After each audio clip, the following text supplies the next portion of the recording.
One Mic, One Voice will be coming live in 2 minutes. So much regret.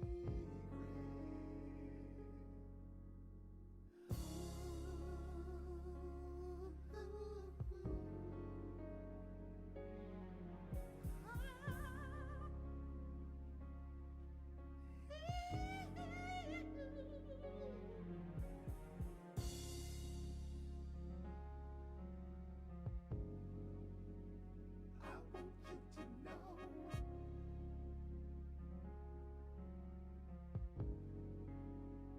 I want you to know.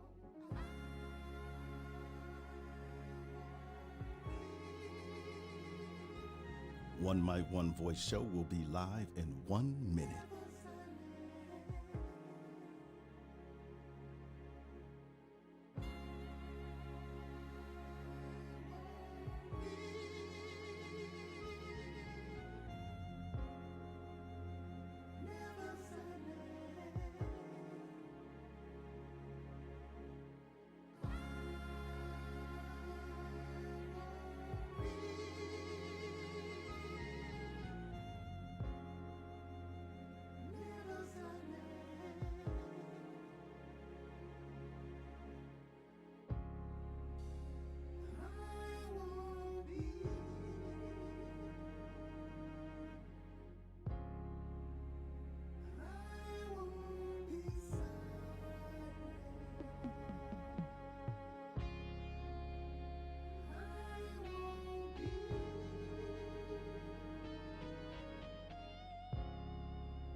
One mic, one voice. You can change the world, it's your choice. One mic, one voice. You can change the world, it's your choice. One mic, one voice. You can change the world, it's your choice. One mic, one voice. Welcome to the One Mic, One Voice show, building the collective conscious. The show that's created gives space where your voice and ideas can be heard, appreciated, and debated. I am Michael Eric Owens. Man, it feels good to be back in the studio, folks. It's been a minute. Had to go through some transition, some training, and all other types of things. But I am in the One Mic studio. And I am so excited to be here with you today. Man, it's Sunday, and we have a lot of things going on in our country today. This Tuesday, is going to be the first presidential debates. It's going to be hosted by Chris Wallace. Today's topic, matter of fact, is a revolution, and I'll get into that. I know some folks, when they hear that, they get alarmed, but I'm going to break that thing down for you. So this Tuesday, Fox News. How did Fox News get the first debate? That's what I don't understand. I'm a little confused about that, but Chris Wallace is going to moderate. I'm of the same opinion of Nancy Pelosi and others that simply say, don't do it. Why debating? I think people have already decided. Do you really believe that anybody's on the fence about this election? I think it's a waste of time. They need to have a fact checker there for every word that comes out of that dude's mouth.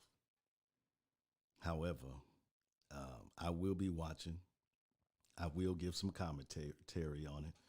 And then we had the passing of Ruth Bader Ginsburg, RBG. Man, what a life lived. Exemplary life that all of us can, the first of first. She was an amazing person for justice, Her dying wish was not to be replaced into the new president. And then we see this desire by this president and his cronies to move forward with replacing her. I'm going to be posting something about this potential justice to the Supreme Court on my Facebook page this week. So be on the lookout for that. And no charges in the murder of Breonna Taylor case. This guy, David Cameron, the Attorney General of Kentucky, this Mitch McConnell protege, this guy that spoke at the Republican National Convention. Man, like I heard this woman say he may be skin folk, but he not kin folk. We are only, get this, 37 days away from the election. 37 days before we vote. And then I did a breaking news segment on what the president had said. Trump said that he would not commit to, if he loses, the peaceful transfer of power. And then they've come up with this slogan. They're very good at that. They've been stating that he will accept the election results if it's a free and fair election, meaning if he wins. He's even said himself, the only way that he loses if the election is rigged. And so we are in for some difficult days. And they point to this idea of voter fraud. Voter fraud. Let me give you some numbers. Since the year 2000, there have only been a total of 192 fraud cases out of tens of millions of votes over the course of the last 20 years. 192 cases. It doesn't exist, but the lie does. As of the day, coronavirus cases are over 7 million in the United States.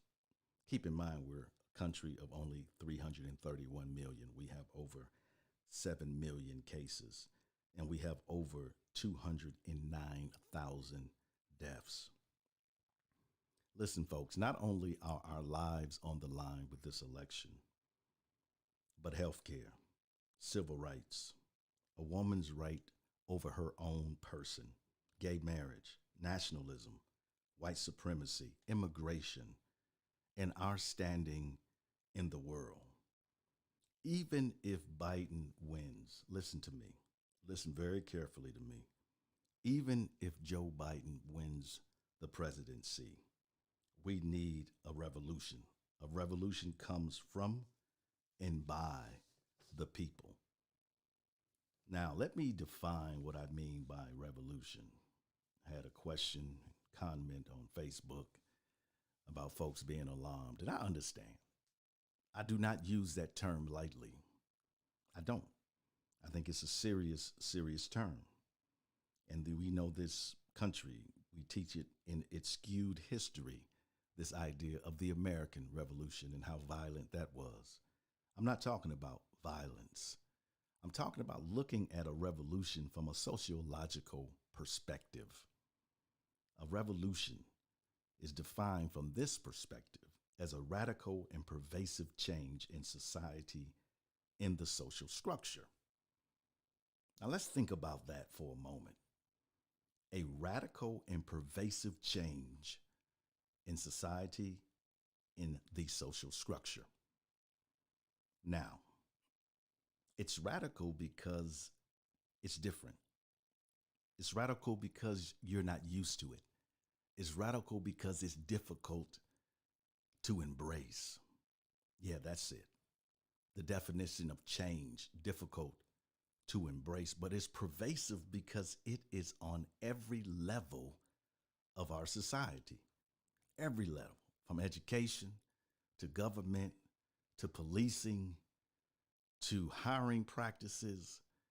It is on every level of our society, a radical and pervasive change. So don't be saying that I'm running around here saying that we need to somehow bring about this with violence. Elijah said, "What happens if 45 doesn't leave if he loses?"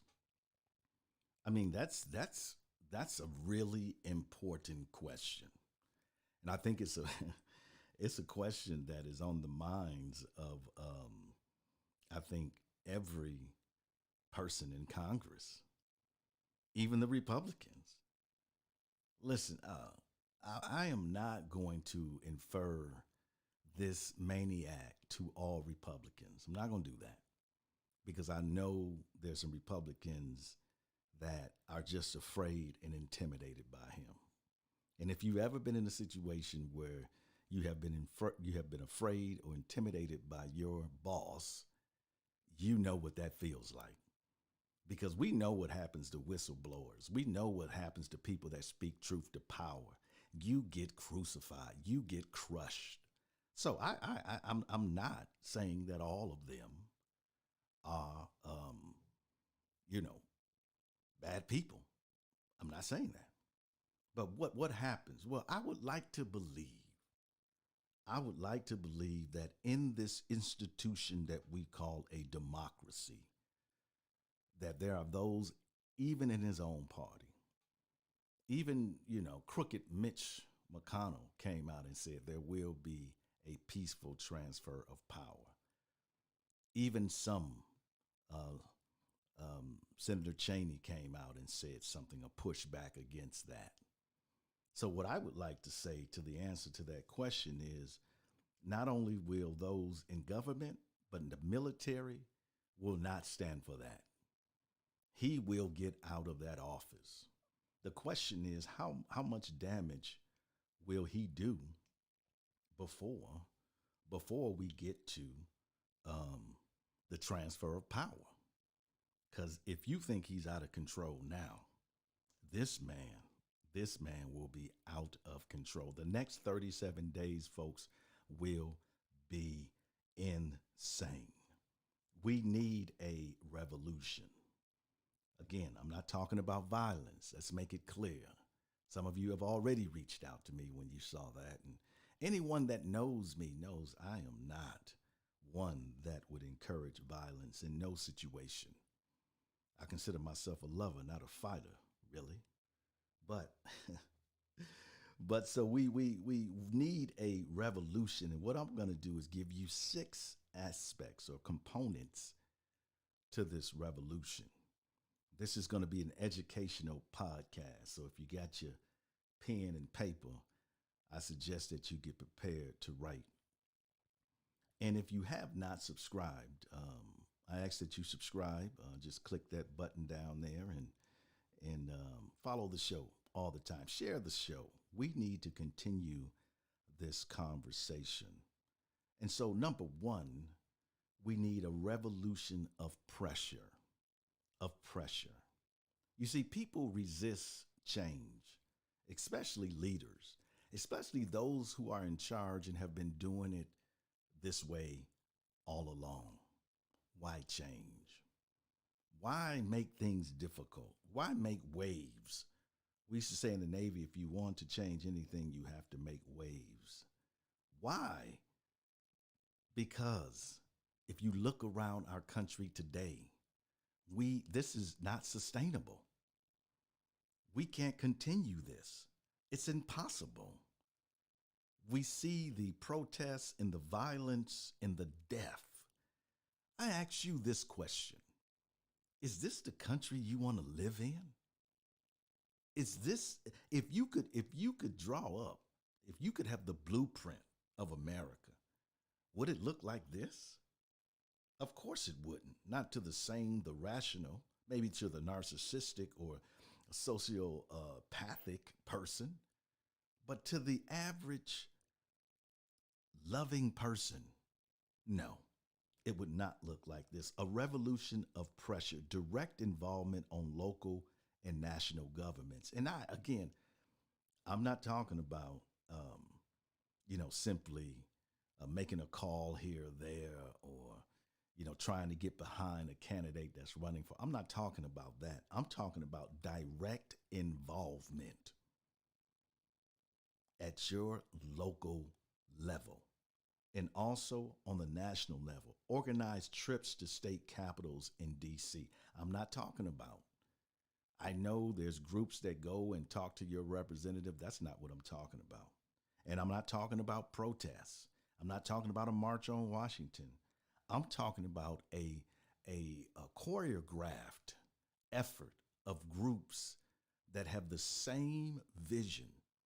I'm talking about collaboration, direct pressure, a revolution of pressure, organized trips, a bombardment of calls to elected official, not just when a topic comes up that you're upset with.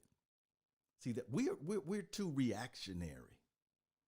We wait for things to happen and then we react. Then we go to the streets and then we're outraged. No, a radical and pervasive change. This has to be a continuation, day after day, week after week, a bombardment of calls to local and national figures. And how are we going to do this? I'm glad you asked that question. Establish regional coordination between existing groups. See, folks, the problem is this. You've heard this, that there's strength in numbers. The problem is we're operating in silos. You have groups over here and over there that have the same mission, the same, I would say, efforts. However, they're operating in silos. You see, it is about collaboration. It's not about a single person's agenda or vision. It's about how do we collectively have a revolution of pressure. And I'm talking about establishing regional coordination. The country can be divided into regions in which we begin to coalesce those groups together that are working toward the same mission that can sustain in any area of the country a revolution of pressure. And let me say this. Daniel Cameron said something that is very dangerous, that is very much a conservative idea. And a lot of leaders, governors, state reps, a lot of people believe this, what I'm about to say to you right now. This is what he said. There's going to be a lot of celebrities and influencers telling us here in Kentucky how to think, how to feel. They're not part of our community. Folks, let me say something to you. I'm talking about the community of humanity. Do you think what happened to George Floyd did not affect me or you? Did it matter that it was in Minnesota and it wasn't right in your neck of the woods? We are all in this thing together. And this idea that somehow, because I'm outside of a state, I shouldn't be impacted by that, or I should not have something to say, or I should not get engaged with that issue. From what is this country called? The United States of America. If you look around, you wouldn't know that. It seemed like we are the divided states of America. And again, I get states' rights. I'm not arguing against state rights. I'm talking about, what did I say? A sociological approach, a radical and pervasive change in society and in the social structure. Do you not believe that what happens in Kentucky, in the Kentucky's laws, are not similar to Oklahoma laws and all across this country? We have an obligation to our brothers and our sisters, black, white, brown, Asian, Latinx, doesn't matter. We have an obligation. So these regional coordinating organizations need to coalesce, need to bring these groups together for a revolution of pressure. Number two, we need to have a revolution of advocacy. We've seen a lot of rising up. We've seen a lot of people now jump on the BLM bandwagon. people that even criticized me years ago, and you've heard me say this. People used to tell me, Michael, if you just stop talking about racism and discrimination, it wouldn't exist. You know, I'm partly amused by the fact that they think my voice carries that much weight, but but also, I mean, it's amusing to seem to think that if we don't talk about the problem, it's going to go away itself. Did slavery go away itself? Um, what about Jim Crow, segregation? What about convict leasing? What about black codes? Um, what about the right to vote? Did that go away simply because you didn't talk about it? The fact that we do not have the courage to address these things, listen, folks, it increases the problem. So now it's fashionable to wear the BLM t-shirt or the mask now.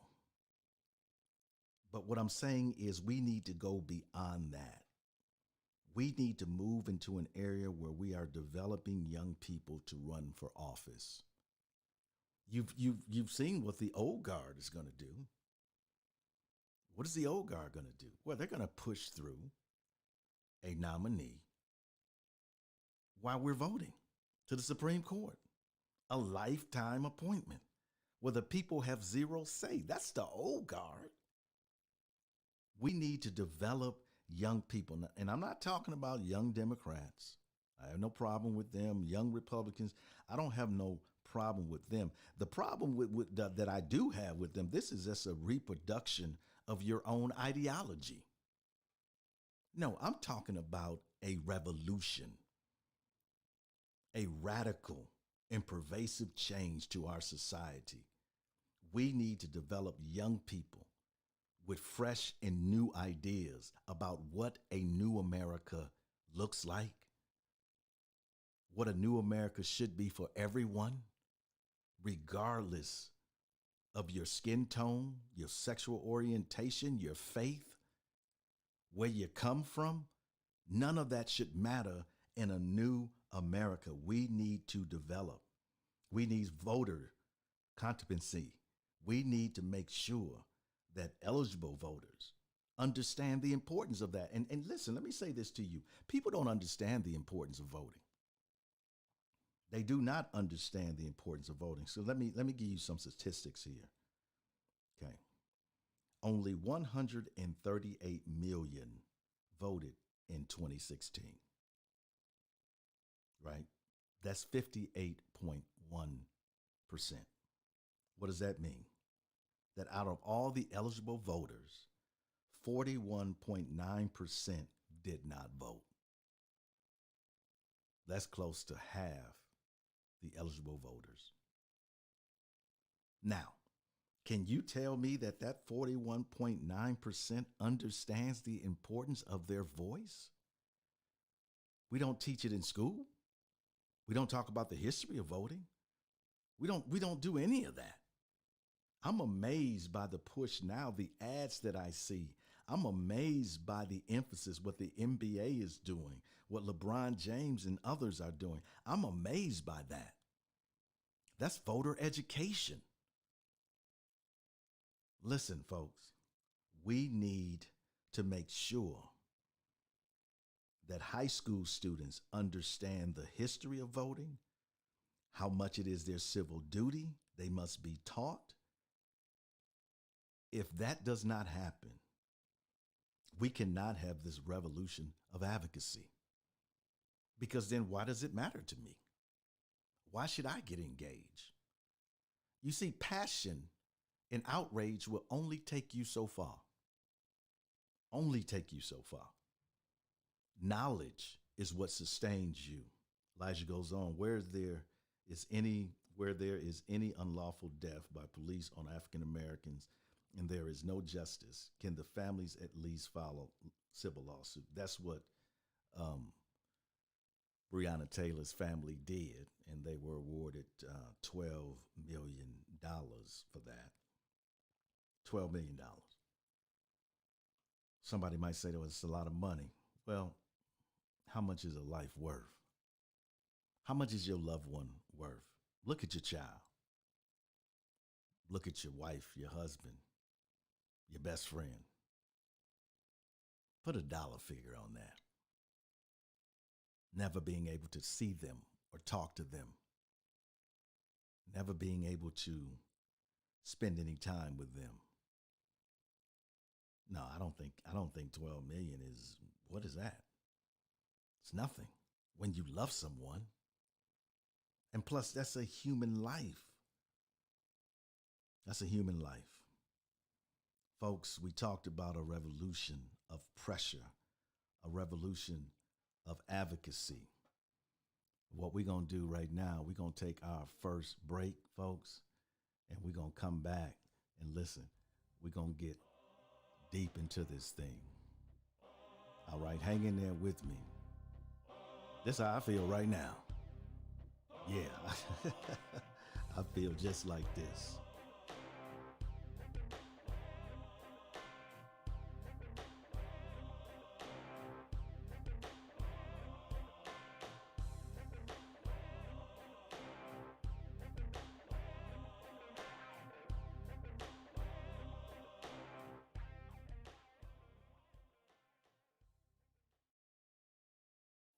This is Michael Eric Owens, host of the One Mic, One Voice show.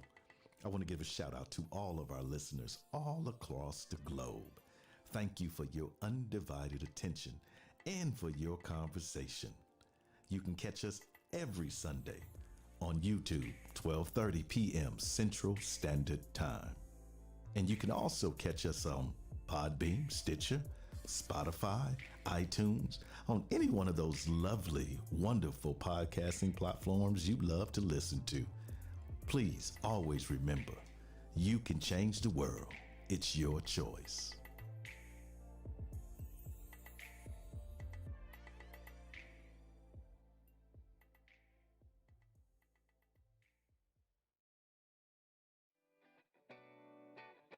Today's broadcast is being sponsored by The Belt News. To promote your business or your event, please call 405-882-1867. Again, 405-882-1867. Mention you heard it on the One Mic, One Voice show for your promotion. The Belt News.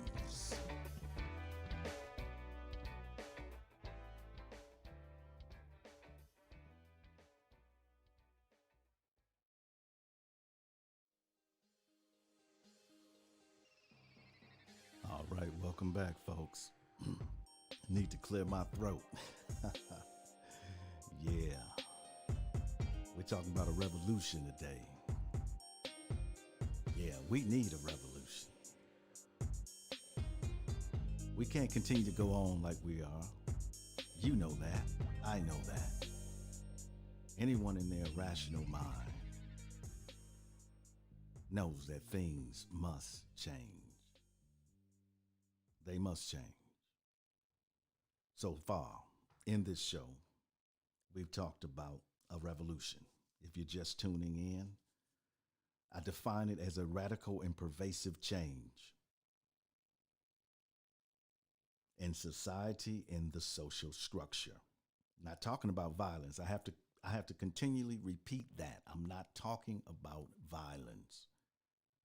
I'm talking about something that changes our country into what these founding documents state very clearly: a revolution of pressure, a revolution of advocacy, and then a revolution of created leadership. American leaders have failed. I don't say that lightly, but look around us. If you say, well, what is the evidence that they have failed? Well, look around you.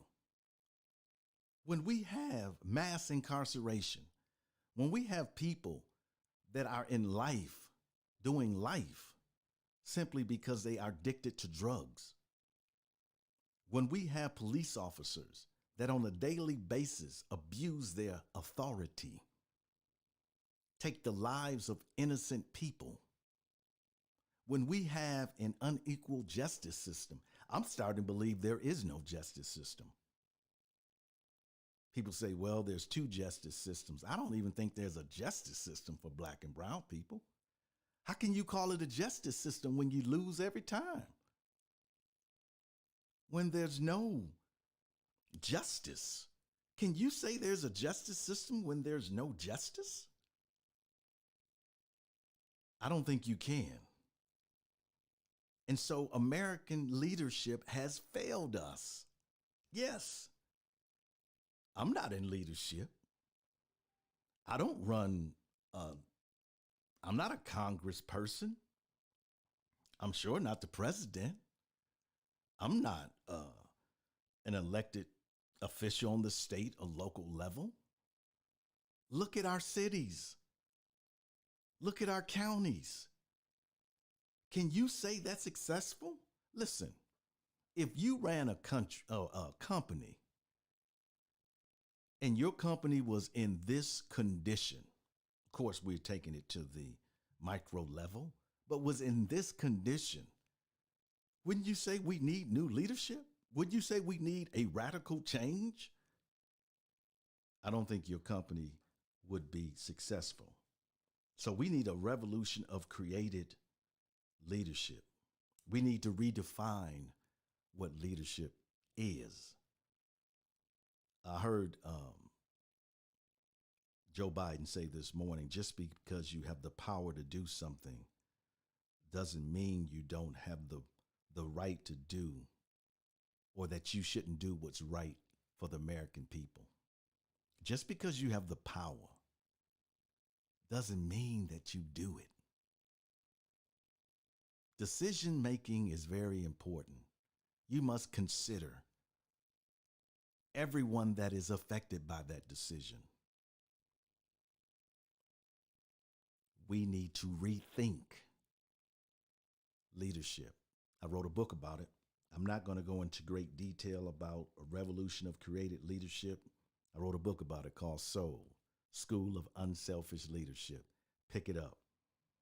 You can email me, you can message me, you can go to Amazon, which I don't want you to go to Amazon, but it's on Amazon. If that's the way you want to get it, get it. But I go into great detail about leadership. We need a revolution of education. We need to rewrite our history books, not just augment them, not just stick a section in there about Indian removal or about the civil rights movement. We need to rewrite our history books. Our history must reflect the realities of the birth of this nation and what happened after that. We need to acknowledge systemic racism and create curriculum to understand, identify, and correct systemic racism. Acknowledge systemic racism. Imagine how powerful that would be, that in elementary school, kids would understand, get this, that the world in which they were born into is based upon a system that favors one race over another. A curriculum that outlines that for them to understand that this world, the system of America, is based upon racism. That's why you have people right now in leadership, from the president on down, Bill Barr, the Attorney General of the United States. Systemic racism does not exist. Guess he forgot about the system of Jim Crow. Yeah, he forgot about mass incarceration. He forgot about all the fight to even vote. That wasn't systemic. We need to, again, rewrite the history books, acknowledge systemic racism, and create a curriculum to understand, identify, and correct. We need to have required courses on ethnic studies for high school students for graduation. It should be a required courses that you must take in order to graduate to learn about others' histories, to get a 360-degree view of American society. That should be a requirement for graduation and also for college. In order, most of the time you find these ethnic studies courses or Black history or something like that. That's an elective. You can take it if you want to. No, it needs to be required at the university for graduation. And let me put this one on you. All police officers should have to have continual education courses in ethnic studies. All police officers. It should be part of your ongoing training. Elijah said, people like you should be in Congress.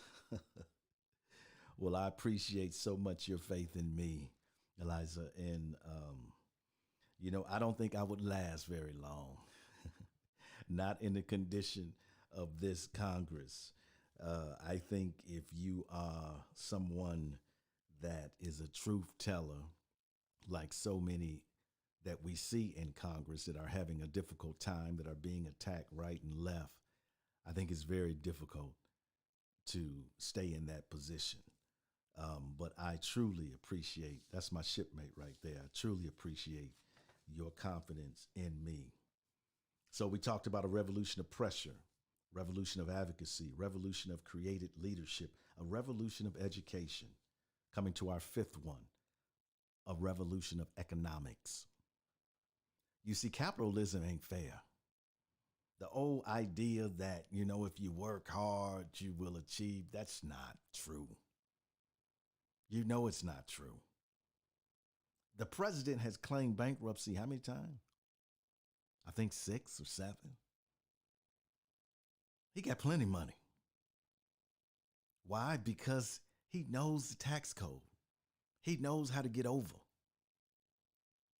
Don't tell me that capitalism is fair. It's not. We need a revolution of economics. We need to create a federal commission on economic disparities. And guess what? This commission should be made up of Black and brown people. See, the problem is that the existing leadership, this is what they do. And this is even on the local level, state level, national level. They say, okay, yeah, we hear the cries of the people, so we're going to create this committee. But they're in charge of the committee. The very people that have stood by and allow for these injustices to take place want you to put your faith in them to bring about the change you need. How foolish is that? If you were going to bring about that change, if you were going to be that change agent, if you were going to be that person, then we wouldn't even be having this conversation. The problem is you didn't care. It didn't affect you. It didn't bother you. Your life was fine, so you didn't care. You didn't have the empathy or the humility to look around you and let the suffering of others impact you because your life was good. But yet, you want to be in charge. No. We need a commission on economic disparities made up of Black and brown people. We need to create community development corporations in minority communities, guess what? Ran by minorities. And a big thing is you need to give back all that land that urban renewal took from Black and brown communities to this community development corporation. Land is power. Real estate is power. Why are cities holding land that belong to minority communities? And you got to go through them to get it. No, establish a CDC and allow for Black and brown people to make the decisions that affect them in their community. You know what? Those federal dollars you get, those community block grant funding dollars you get, yeah, they need to get some of those so that they can make the decisions that are best for their community. You have failed. You can no longer be in charge. A revolution of economics. We need to have a revolution of racial reconciliation. And this is the big one.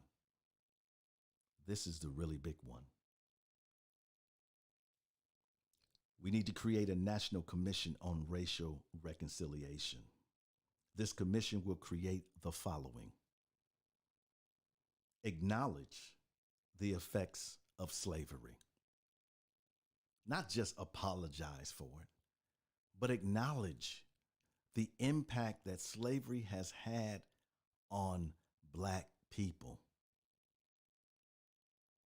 You would be amazed to know that the wealth gap, that's not just because white people worked hard. It's because you had hundreds of years of advantages, head starts, investment that Black people never got. They were promised 40 acres and a mule. Didn't even get that. We've been talking about reparations forever. Well, the slave owners, they got reparations for the slaves they lost.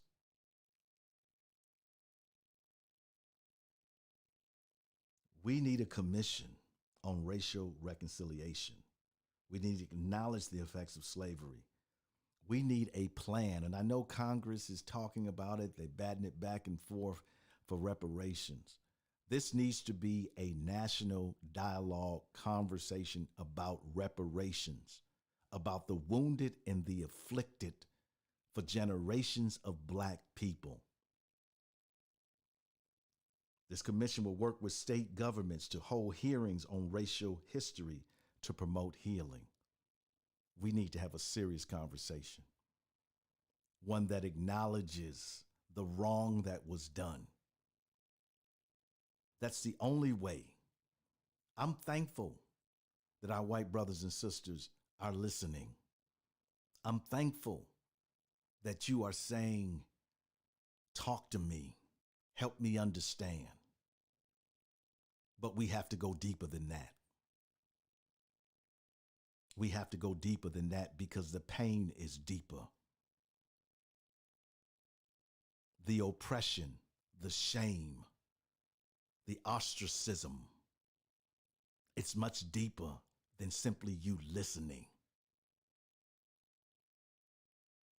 You need to learn and embrace and change and advocate. And you need to be aware of your own privilege and how you can, guess what? Give it up. You don't deserve it. It's unearned. Why should you be privileged more than me simply because of the color of your skin? That's unearned privilege. You don't deserve that. Just like I don't deserve to be more privileged than you because of my skin. We need to remove all racist symbols, all statues, flags, whatever it may be. We need to get rid of it. If you want to put it somewhere in a museum or something of some historical nature to tell the narrative of the secession of the South or whatever, do that. But no one should have to be, to see that reminder of their oppression on a daily basis. We need to declare this revolution of racial reconciliation. We need to declare white supremacy as a public health crisis along with racism. Yeah. The idea that you think you are better than someone, that's a mental condition. Something's not right there. Maybe you can treat white supremacists. Maybe we can start a whole new therapy. Maybe somehow we can get them into, maybe we need to have, instead of these, in addition, I should say, to these, places you go when you have a drug addiction. We can send people that have a white supremacy addiction and they can be delivered. Maybe if there's a professor out there somewhere, maybe you can create a program that sets white supremacists free. I don't know. Maybe you can do that.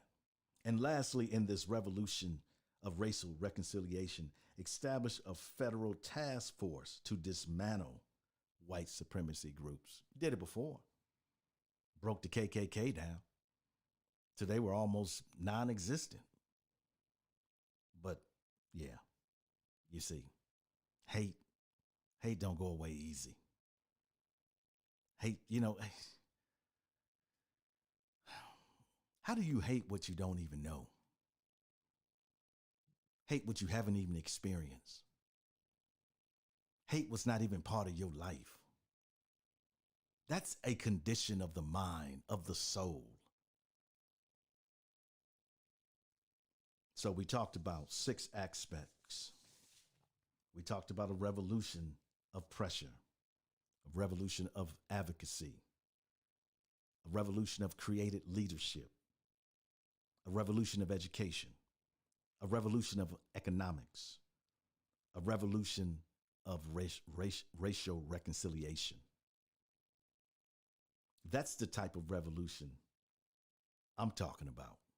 I'm not talking about, you didn't hear me say anything about violence. I didn't say go out there and knock nobody upside the head or choke someone out. I didn't say anything like that. That's not going to get it done. Violence is never the answer. But we need a revolution, folks, that changes this country. This country needs to be changed. It is broken. It has crumbled before us. This idealistic view of America as this city on the hill where, folks, the electricity has not been paid and the lights are out. This is the country we live in. But it is up to us. You say, well, how can I participate in this? Listen, I've given you 6 aspects. Pick a cause, be a cause, create something. This is about creating the new. This is not about embracing the old. The old does not work. Why do we continue to go back? As the good books say, why do you continue to go back to empty cisterns, which can never hold water? You need to dig you another hole. The old will never work. We have to first acknowledge that whatever we have done in the past to try to fix this, it hasn't worked. So what do we need to do? We need to have a revolution. You are part of that revolution. Listen to me now. Listen to me very closely. You are more than capable. You are more than capable of making a difference. Do not look at yourself and say, well, what ability do I have? What talents do I have? Don't do that. You are part of the solution. Black, white, brown, it doesn't matter. We are in this together. We have to collaborate. We have to work together if we want to change our circumstances. Because if George Floyd showed you anything, is that we all are affected by one death. One death shook up the world. We need a revolution in this country because history will speak of us. Somewhere in the distant future, a scribe will reach down deep into the archives of our time, and what will she find? Will she discover that we overcame our differences? Will she find that out of many, we became one? Or will she find that we solved nothing and remain a divided peoples? Yes, History will speak of us. We can be the change that's in our lives. All we gotta do is work together. We gotta raise our children better. We gotta stop the hate, and spread the love. One mic, one voice. You can change the world, it's your choice. One mic, one voice. You can change the world, it's your choice. One mic, one voice. You can change the world, it's your choice. One mic, one voice. You can change the world, it's your choice.